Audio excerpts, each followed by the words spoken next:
Starting October 29th and ending November 7th, the residents of Prince Edward Island will have the chance to vote on how they elect their provincial representatives.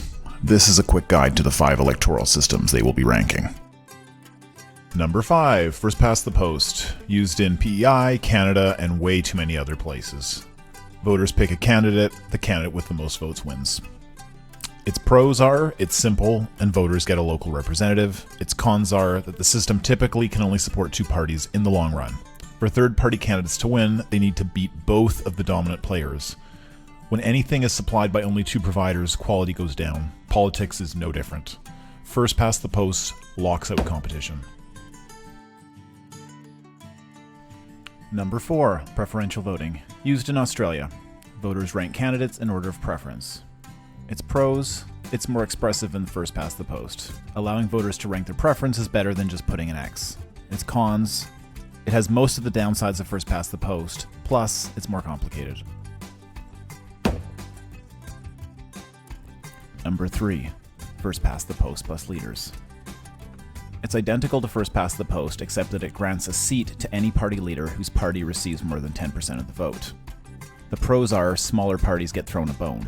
If they can pull off at least 10% of the vote, they'll walk away with something. The cons. It's a very minor improvement over first past the post. The system acknowledges there's a flaw, but doesn't fully fix it. It's like deciding to move when your kitchen catches fire. Number 2, Mixed-Member Proportional, abbreviated to MMP. With MMP, only 2/3 of the legislature seats would be filled in the traditional way, with riding elected candidates. The remainder would function as a top-up, would allow the smaller parties to have representation in proportion to their share of the popular vote. Voters would get 2 ballots, one for a local representative, similar to the current first-past-the-post ballot, the other for a province-wide candidate that would compose the top-up portion of the legislature. The pros are, it supports a healthy multi-party democracy, and it gives voters more choice. The cons? It does create 2 classes of MLA, those elected at the riding level and those elected from the party list. And the riding size will increase. They'll be about 50% larger. MMP is a really solid system and would go a long ways towards improving the democracy on Prince Edward Island. Number 1, Dual-Member Proportional, abbreviated to DMP. Under DMP, ridings would be twice as large and voters would elect 2 candidates instead of 1. The first seat would go to the candidate with the most votes, similar to how first past the post works. The second seat would be distributed based on the popular vote.